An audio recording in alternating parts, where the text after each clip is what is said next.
Hi everyone, good morning. We meet again in episode 3 of Gempur Pspm 1 with me, Mr. Raj. So today we are going to look at chapter 5. Chapter 5, I'm sure, you don't like functions, because you need to sketch. But then let me tell you, you need to spend, some time, learning how to sketch. And so here, if we look at this graph, right, this is something called piecewise. So maybe some of you don't know the technique of how to sketch a piecewise function. Let us go and see. So the tips that I want to share with you to sketch a piecewise function is, first, when you see the function, ask yourself what shape it is.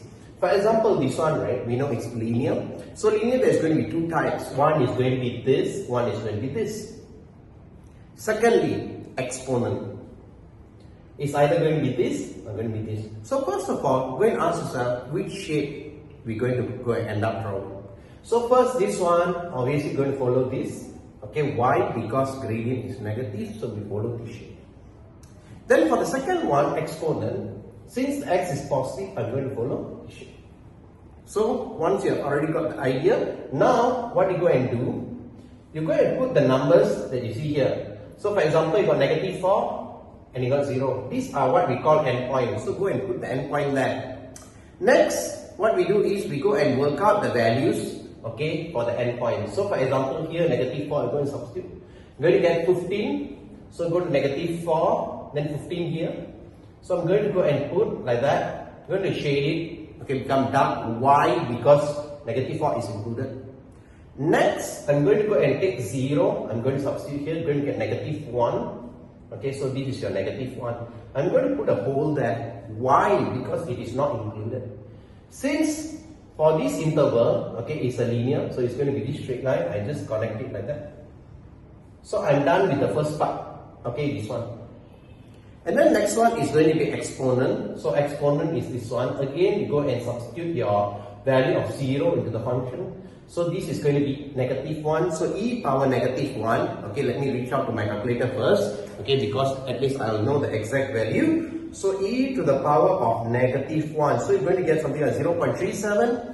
So 0.37 is going to be here.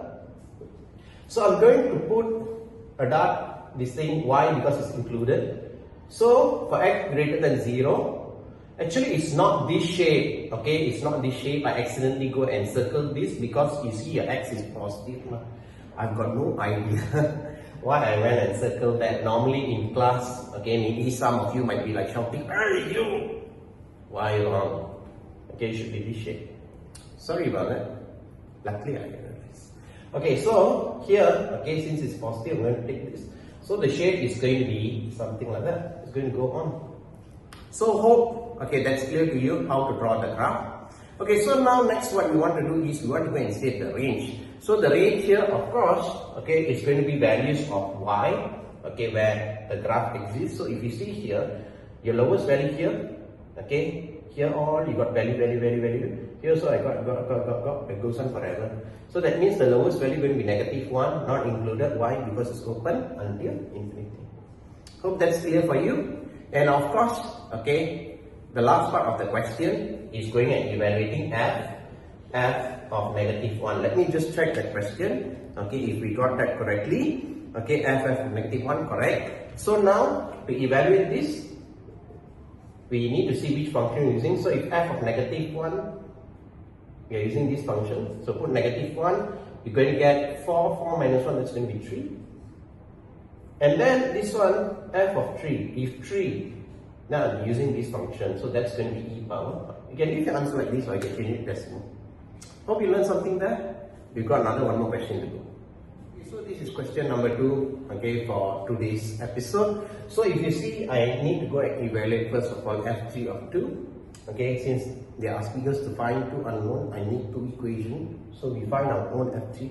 So if they give like this, you don't need to go and find f3, x waste of time. So you just straight away evaluate. So g of 2, of course, I substitute into here. Put 2 there, you're going to get negative 2. And now f of negative 2, put negative 2 here, put negative 2 here. Negative 2 squared, you're going to get 4. Negative 2 minus 2a plus b.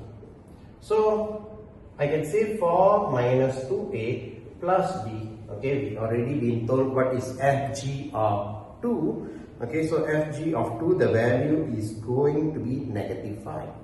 So there you go, our first equation. Okay, maybe you can simplify it a bit. Okay, bring your 4 that side. So negative 2a plus b equal to negative 9.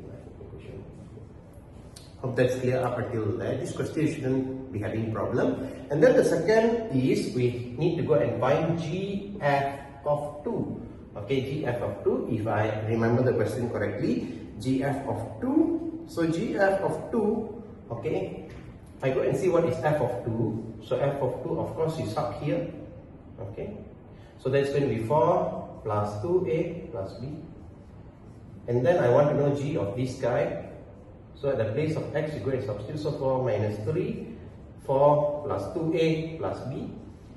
We're going to get quite a lot of negative 4 minus 12 minus 6a minus 3b. Hope you are clear up until that. I need to create equations. So of course all of these are going to equate to, let me see what's the value, negative 29 I believe. Okay, negative 29, let us see. Negative 29. Lost the question. Negative 29, yes, correct. Need to make sure I'm putting things correctly. So here I'm going to have negative 8 minus 6a minus 3b equal to negative 29. So negative 6a minus 3b, we're going to bring this guy this side, become negative 21. So now if you see, I can go and divide this by 3, going to give me negative 2a minus b equal to negative 7. So that will be my equation 2. So I got this equation and I got this equation. Very nicely I can go and solve it. So I think I don't need this. Okay, I just need the equation. So I'm going to get rid of this guy. I'm going to put this equation underneath. Okay, so we can eliminate minus. So it's going to be 2b equal to, because minus, so that's going to be negative 2. My b is going to be negative 1. Easily go and substitute to get my a, negative 2a. Okay, minus 1, I substitute here, equal to negative 9. Negative 2a equal to negative 8, and a is equal to 4. Simple, right? Hope you learned something, okay, today for your chapter 5. Hope to see you tomorrow. Okay, so if you haven't subscribed, please click on the subscription button. It will help our channel to grow. And please, okay, do comment if you have any suggestion to improve the episode. And yeah, see you tomorrow. Ciao, guys. Bye bye. Enjoyed learning? Please don't forget to subscribe.